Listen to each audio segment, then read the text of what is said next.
ये नहीं बोलेगा साला। इसकी आंखों में देख, जान देने का बाकी है इसको। राम का पिल्ला। बे सुन, तेरा बाप है ना, हमारी चाबी ले गया है, लेकिन अपनी चाबी पीछे छोड़ गया साले हरामी। भागने की हड़बड़ी में ऑटो नारायण कागज का एक टुकड़ा जेल में ही छोड़ गया, जिसमें 2 पते लिखे थे। इन पतों को लेकर आफताब अली ने ऑटो नारायण की पत्नी से उसके घर जाकर पूछताछ की। उसे पता चला कि इन पतों में से एक ऑटो की मां का है, जो बंबई में अकेले रहती थी, और दूसरा पता राउरकेला में उसके पिता का था। ये पता उसकी बात है, लेकिन वो मिलने नहीं आता, और ये भी नहीं आया मिलने से। कौन मिलेगा उस गंद के औलाद से? ए, तुझे कभी निकलने की चाह नहीं हुई इस गंद से? अरे क्या बात है ऑटो, जेल के खाने से भी तेरे चेहरे पर चमक आ रही है, क्या बात है? तेरी ऐश की जिंदगी छीनने के लिए अल्लाह मुझे कभी माफ नहीं करेगा। क्यों बे, हंसी नहीं आ रही? हंस दे ना। अरे हाँ, तेरा वो धन्ना जी है ना, उसने तेरा मीटर डाउन कर दिया।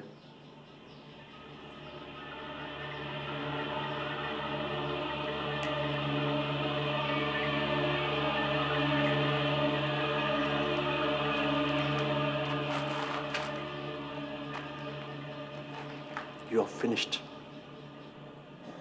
you bastard.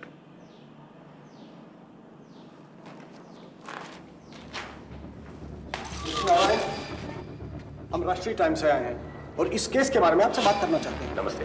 देखिए, हमें ऑर्डर नहीं है आज इनसे बात करने का। अरे ठीक है यार, 1 मिनट ठीक है तो बात है। आपने देखा मैं अपना धंधा पूरी ईमानदारी से करता हूँ। मैंने अगर अपने थोड़े से कुछ पैसे कमा लिए तो इन सारे लोगों को जलन होती है। इनको मेरे बिजनेस से जलन है। आप लिखिए आप जाइए मेरे बस्ती में जाइए, लोगों से पूछिए कि अगर मैंने किसी को डराया हो। मैंने किसी को नहीं डराया, सारे के सारे लोगों के साथ मेरे भाई बनती है, अच्छा संबंध है मेरे साथ। और ये जो बार-बार ये जो माफिया की बात करते हैं ना, ये माफिया की लफड़ेबाजी की बात, ये कोई बात नहीं है। मुझ पर अत्याचार हो रहा है, मुझे जबरदस्ती फंसाया जा रहा है। सेशंस कोर्ट में ऑटो नारायण पर मुकदमा शुरू करने की जरूरी कार्रवाई में 3 महीने लग गए। इस ट्रायल में ऑटो के अपराधों का पर्दाफाश करने के लिए थाना जी की गवाही एक महत्वपूर्ण कड़ी थी। साहब, ऑटो नारायण के इलाके में सब कुछ उसका खरीदा हुआ है। कोई दलाल हो, चाहे कोई धंधा करने वाली, चाहे कोई भी आदमी साहब, वो अपने आप को भगवान समझता है साहब। कोई उससे धोखाधड़ी करे तो साहब उसको जान से मार देता था। उसने अपने अहंकार के लिए पार्वती को मारा साहब। और पार्वती ऑटो की एक रखेल थी, एक दलाल था सुकुमार, उसके साथ भाग गई थी। नारायण, तुझे महसूस नहीं होता? इतना सा भी नहीं? दिल नहीं है तेरे पास किसी के लिए? इज्जत भी नहीं? वो तो नहीं। तू 4 औरतें रखे, और अगर मेरा कोई ख्याल रखता है तो तुझे क्यों मर्ची लगती है? आज इतनी बड़ी हो गई तू, इतनी बड़ी हो गई तू। सोच बात, तेरी जात पर आज मुझसे ज्यादा तुझे वो दुल्ला भाग गया। तू मेरे सिर पर चलेगी? अरे तू जैसी 32 निकाल दी मैंने अपने पाँव के नीचे से। छोड़ देना मुझे तलने के लिए। क्यों बार-बार मुझे अपने पास बुलाता है?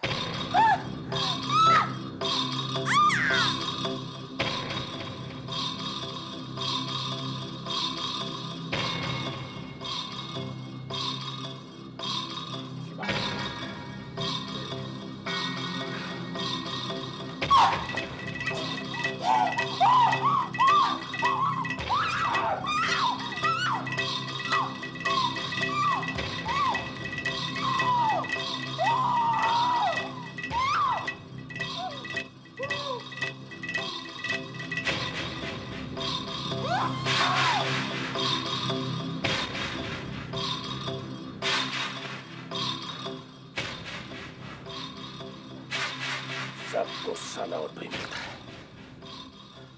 अभी सुकुमार के साथ क्या हुआ साहब? वो पार्वती को लेकर भाग गया था। अब उसका पागलपन देखो साहब, 5 महीने तक लगातार उसको ढूंढता रहा, जान से मारने के वास्ते। और जैसे ही वो उसको मिला तो उसको धोखे से अपने घर बुलाया साहब, शराब पीने के लिए। और साहब, जैसे ही सुकुमार ने उसके घर में कदम रखा साहब, तो अपन समझ गया कि आज ये जिंदा नहीं बचेगा साहब। कहाँ चले गए थे तू रानी को लेकर? कहीं नहीं नाना भाई। तेरे को मेरा बिल्कुल भी ख्याल नहीं आया। ये भी नहीं सोचा कि मेरे धंधे का क्या होगा?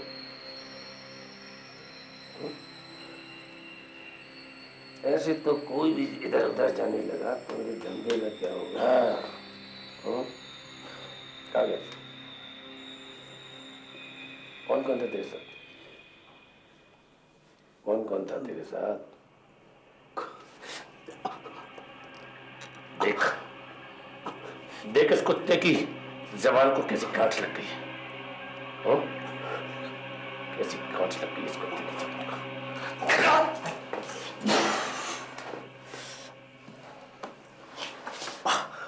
शिवा कहाँ से क्या?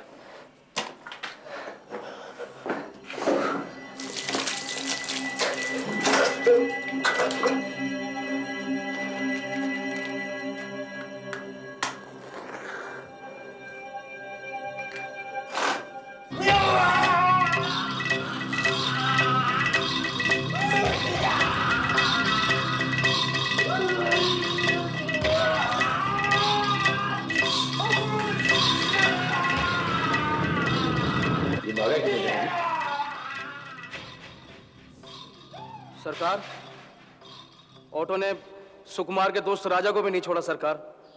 राजा सुकुमार की हत्या को लेकर ऑटो को ब्लैकमेल करना चाहता था सरकार। एक खतरनाक मुजरिम पर कैसे विश्वास किया जा सकता है your honour?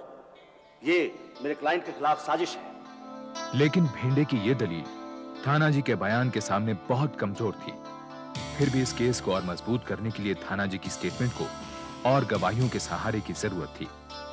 ACP Aftab Ali ने गवाहों की कतार लगा दी। जब मैं कमरे में रोगन करने पहुंचा तो कमरा एकदम काला पड़ चुका था। मैंने ऑटो भाई से पूछा कि ये क्या हो गया, तो वो बोले कि वो वहां एक जलती हुई सिगरेट छोड़ गए थे।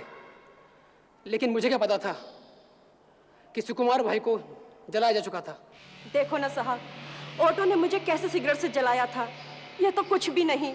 मेरी आंखों के सामने ऑटो ने गोविंदे के 3 लोगों को मार मार कर बेहोश कर दिया। पूरी बस्ती ने देखा, लेकिन ऑटो के डर से किसी ने भी मुंह नहीं खोला। मोहल्ले के एक आदमी ने मुझे आकर बताया कि ऑटो और उसके लोग मेरे आदमी गणपत को बुरी तरह से पीट रहे हैं। मैंने अपने अमानत को बहुत ढूंढा सरकार, लेकिन 21 दिन तक किसी ने कोई रिपोर्ट नहीं लिखी। सरकार, थानाजी की गवाही और आफ्ताब अली के ऊंचे इरादों से ऑटो नारायण को यह स्पष्ट हो गया कि वो फंस चुका है। उसे पता था कि बुधवार की रात 8 बजे सभी पुलिस कर्मचारी चित्रहार देखने में मशगूल रहते हैं। उसने इसी दिन अपने साथियों के साथ जेल से भागने का जबरदस्त प्लान बनाया। रिश्वत देकर उसने कोठरी की एक डुप्लीकेट चाबी भी हासिल कर ली। जेल के बाहर ऑटो के साथियों ने हर एक कदम पूरी तरह से सोच समझ कर रखा था। ऑटो पूरी तरह से निश्चिंत था।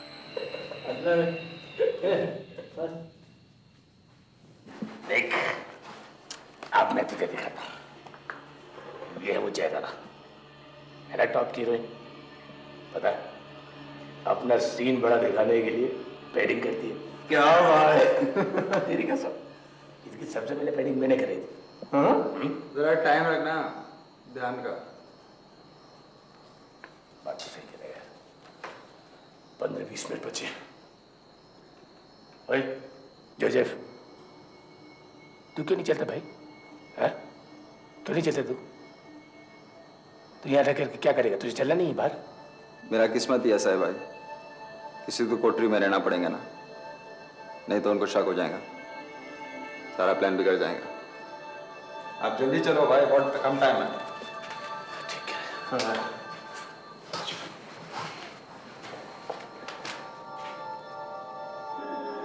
कितना बढ़िया गाना है। क्या चीज है यार? क्या मजा आ रहा है, मजा आ गया।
अरे एक बार उधर भी देख काजा, चेक कर ले क्या हो रहा था।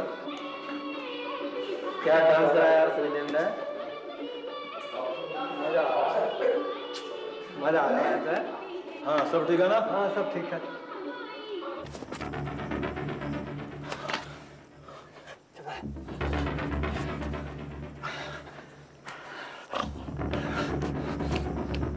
तूने मजा कर दिया चतु, गाड़ी लेकर के आया।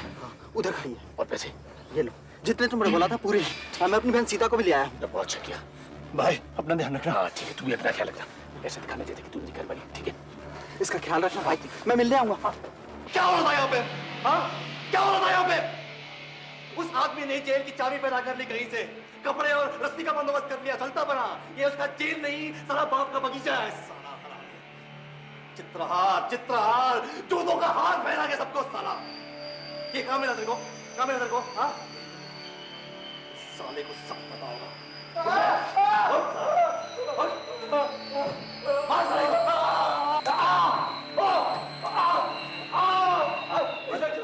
बस कर ए ऑटो के पिल्ले, बोल तेरा बाप कहाँ है? कहाँ है तेरा बाप? हाँ छोटे साहब मार मार के सस्ता नहीं निकलेगा। ड्रामा करता है मेरे साथ, ड्रामा करता है। मार इसको। नहीं कर रहा। बोल कहाँ है? बोल एक मिनट, बोल कहाँ है? वो मेरे को छोड़ के चला गया। अगर मेरा दोस्त होता तो मेरे को साथ में लेके जाता। रुपए इधर आते ऑटो के पिल्ले। ये नहीं बोलेगा साला। इसकी आंखों में देख, जान देने का बाकी है इसको। राम का पिल्ला। बे सुन, तेरा बाप है ना, हमारी चाबी ले गया, लेकिन अपनी चाबी पीछे छोड़ गया साले हरामी। भागने की हड़बड़ी में ऑटो नारायण कागज का एक टुकड़ा जेल में ही छोड़ गया, जिसमें 2 पते लिखे थे। इन पतों को लेकर आफ्ताब अली ने ऑटो नारायण की पत्नी से उसके घर जाकर पूछताछ की। उसे पता चला कि इन पतों में से एक ऑटो की मां का है, जो बंबई में अकेले रहती थी, और दूसरा पता राउरकेला में उसके पिता का था। पता उसकी बात है, लेकिन वो मिलने नहीं आता, और ये भी नहीं आया मिलने से।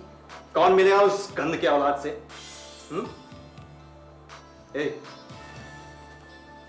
तुझे कभी निकलने की चाह नहीं हुई इस गंद से? पुलिस को जब बंबई में छापा मारने से कुछ हासिल नहीं हुआ, तब आफ्ताब अली ने पुलिस दल के साथ राउरकेला जाकर ऑटो नारायण के पिता के घर को अपना निशाना बनाया।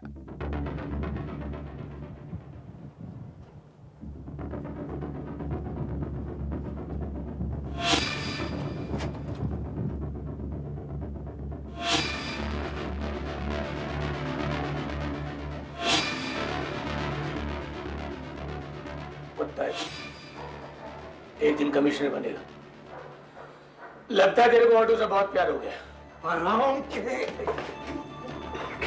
बहुत हो गया ऑटो, मजाक बहुत हो गया तेरे साथ मजाक। तुझे क्या लगता है कोई तुझे पकड़ नहीं सकता? तेरी हिम्मत कैसी हो गया? अरे तू क्या पकड़ता है मेरे को? पकड़ा तो मैं खुद अपनी गलती से गया हूँ, बदला तू मेरे पे हाथ रखता। मेरे चुप कर साले, चुप कर। तेरा ये मुंह, तेरा ये बोलना, तेरे को मैं आज ठीक करता हूँ, तेरे को मैं आज ठीक करता हूँ साले। आराम के आफ्ताब से मुंह लड़ता है साला। क्या चाहिए तेरे को? पैसा चाहिए तेरे को? छोकरी चाहिए तेरे को? लड़की देगा, पैसा देगा साला। आफ्ताब को पैसा खिलाएगा साला, लड़की देगा मेरे को। पांडो क्या बोलता है देख। आराम के साला,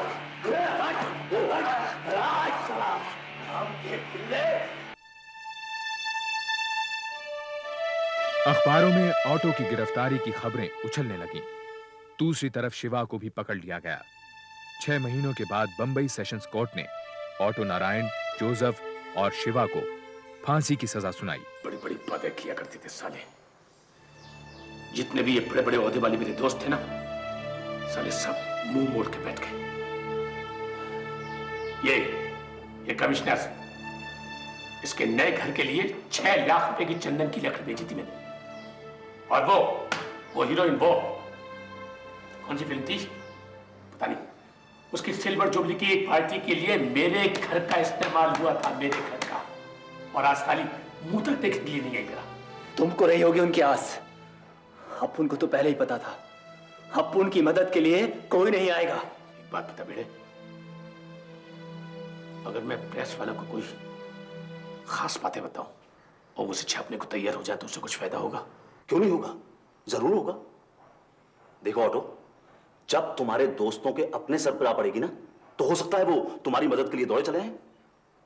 वैसे भी तुम्हें अपने दोस्तों की मदद जरूर लेनी चाहिए ऑटो। लेकिन इससे होगा क्या? अपुन का इससे क्या फायदा होगा? और कौन सा है जोसेफ, इसकी लॉटरी निकल आएगी। अगर इससे किसी को फायदा होगा तो सिर्फ तुम्हें। तू क्या समझता है कि अगर मैं जेल से छूट गया तो तुम लोगों को बाहर नहीं छुपाऊंगा क्या? इतनी समझते हो क्या तुम सब लोग मेरे को? ऑटो नारायण ने सहानुभूति इकट्ठी करने के लिए अपनी दर्द भरी जीवनी लिखने का फैसला किया। उसके समर्थकों की भीड़ भी अदालत में उतरने के लिए उसके साथ थी। खुद को छुड़ा लेने के आत्मविश्वास से भरे ऑटो नारायण ने हाई कोर्ट में सुनवाई के लिए अपील कर डाली। उसके वकील भिंडे ने एक मैगजीन के एडिटर को ऑटो नारायण की जीवनी छापने के लिए तैयार कर दिया। जेल में ऑटो को टाइपराइटर इस्तेमाल करने की मंजूरी भी मिल गई। बचपन से ही मुझे धुतकार के सिवा कुछ नहीं मिला।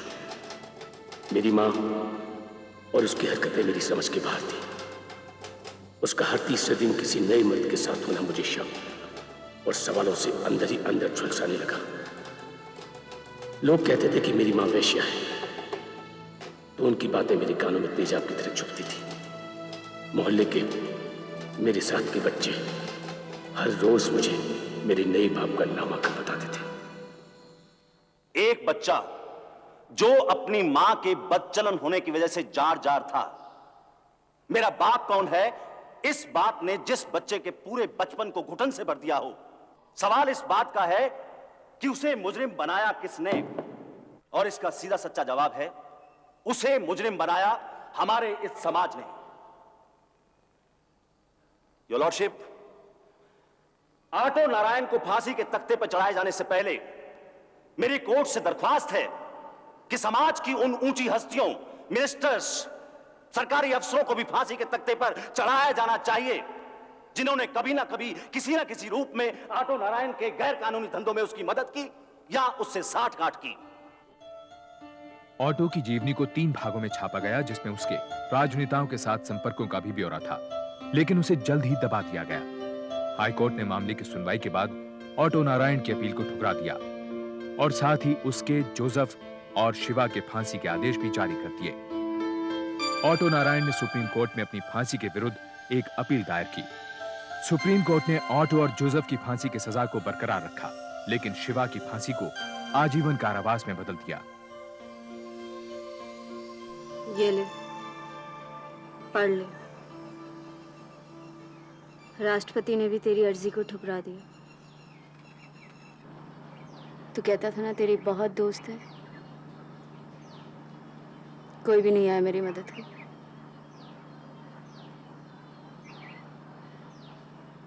मैंने बहुत सोचा अपने बच्चे के बारे में।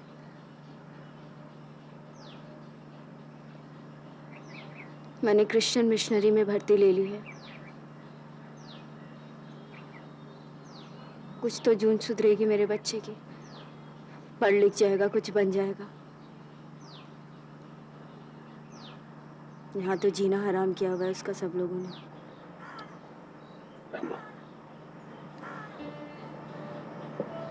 मेरा मन करता है मैं तेरा बच्चा बन जाऊं।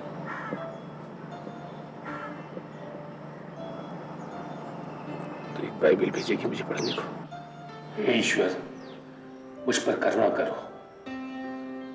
अपने असीम प्यार के सागर की चंद बूंदों से मेरे पापों को धोकर मेरे प्रायश्चित को निराकार से आकार प्रदान करो। मेरे पापों को मेरी आंखों के सामने ही रहने दो, क्योंकि हे ईश्वर, मैं सिर्फ तुम्हारी ही नजरों में पापी हूं।